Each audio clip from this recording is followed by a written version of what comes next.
Salut les amis et bienvenue sur Investpreneur, la chaîne des investisseurs et entrepreneurs rentables.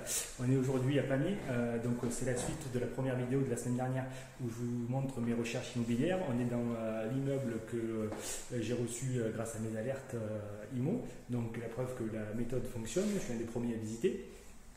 Je vais vous montrer cet immeuble de 6 appartements, il affiche à 214 000 euros. Il attire l'œil parce que la façade est très intéressante. Je pense que c'est un projet facilement exploitable parce que les appartements sont relativement en bon état. Donc c'est facile de le relouer et comme il n'y a pas beaucoup de travaux, il faut bien prévoir d'acheter avec une SCI à l'IS pour ne pas se faire tuer par rapport aux impôts. Donc je vais vous faire quelques petites vidéos pour vous présenter l'état du bien et on verra ensuite comment se passe la négociation. Rien n'est sûr pour l'instant. A plus.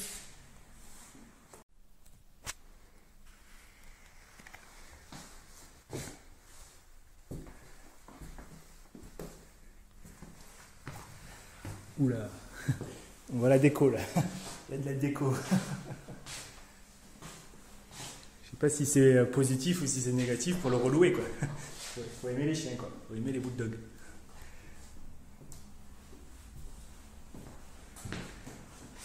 Là on a Big Ben, London. Hello. Le petit support télé. Donc voilà, les appartements sont relativement en bon état. Il faut peut-être prévoir juste un petit coup de peinture dans les parties communes. Les cuisines, pour peut-être les louer un peu plus cher, bien que de par la localisation de la ville, je ne sois pas sûr que ça amène vraiment un petit surplus par rapport au loyer. Donc projet toujours assez facilement à mettre en place et à exploiter de la façon la plus optimisée pour ne pas payer trop d'impôts.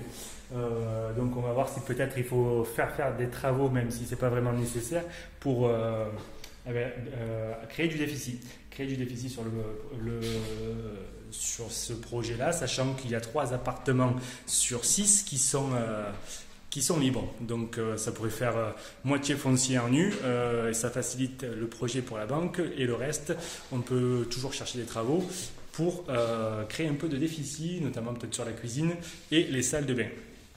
Voilà, la suite un peu plus tard.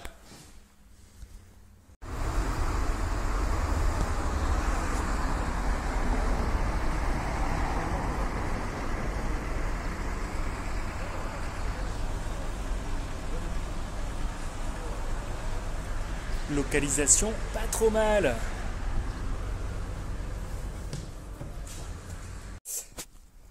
Allez.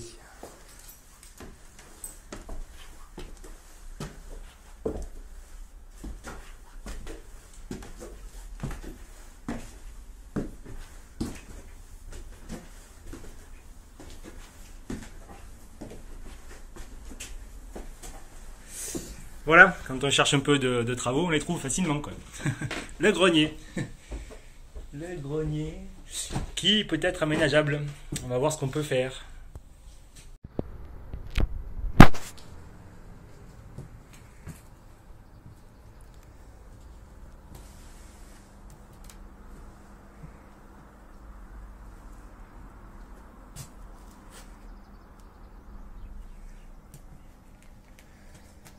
Bon, c'est pas isolé, je vous dis pas la chaleur quoi.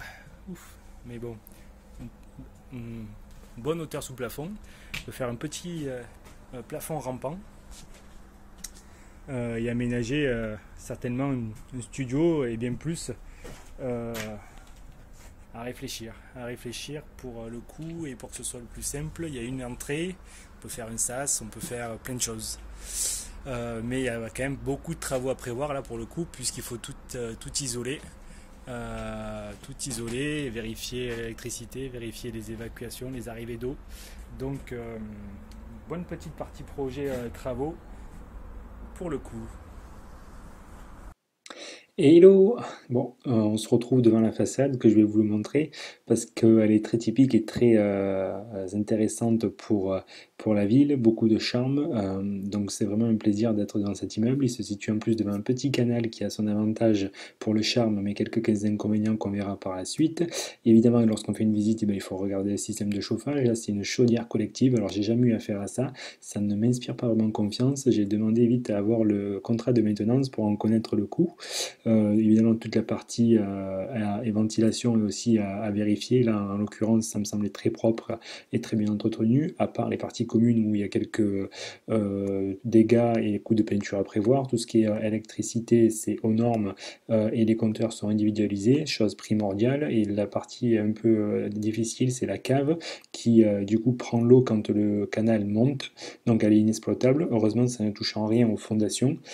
Cet immeuble est donc vraiment d'une saine et de bonne qualité. Il y a quand même un peu de travail, comme on le voit là sur les volets, à reprendre. Et puis ensuite, c'est l'intérieur. Ça, c'est les appartements qui sont vides, qui auraient besoin d'être tous refaïencés, on va dire, remis au goût du jour, même si, comme on peut le voir dans des chambres, le reste est en bon état. Mais les cuisines et les salles de bain, sur la totalité des appartements, seraient vraiment un plus. Bon, on peut pas le faire partout parce qu'il y en a trois de meublés, trois de loués, mais ça peut être à envisager selon la typologie du projet. Les extérieurs avec les balcons pour chaque appartement sont aussi très intéressants. Comme on a vu, la vue plein sud, vraiment bien localisée. Et ça, c'est le genre de finition qu'il faut reprendre dans tous les cas pour laisser quelque chose de propre. Donc voilà, j'espère que la visite de cet immeuble vous aura plu. Je vous ai montré les points principaux à revoir, donc les fondations, les compteurs électriques, les compteurs d'eau.